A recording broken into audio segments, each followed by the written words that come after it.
Welcome, guys. So, welcome to my GRE solving section and number 65. So, a P of x is a degree 3 polynomial with leading coefficient 1, where a, b, c are integers, are real constant, and you know that P of minus 3 and the P of 2 is 0. And you also know that the P of the derivative at x equal to minus 3 is less than 0. Now, which of the following are possible value for c? So basically, there's no way that we just brute force compute, right? So since we already know two roots of the P of x, so we can write it as this one times x minus c over 6.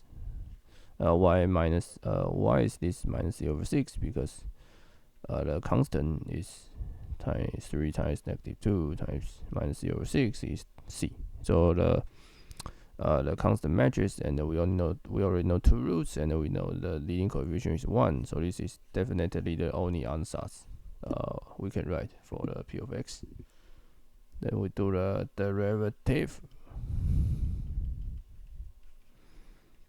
which is this. This is due to Leibniz rule.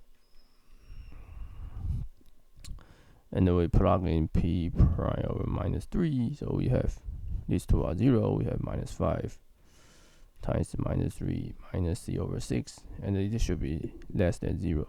So this tells you that minus 3 minus c over 6 is larger than 0. So minus 3 larger than c over 6. So c is less than minus 18. C is less than minus 18. So the answer is A.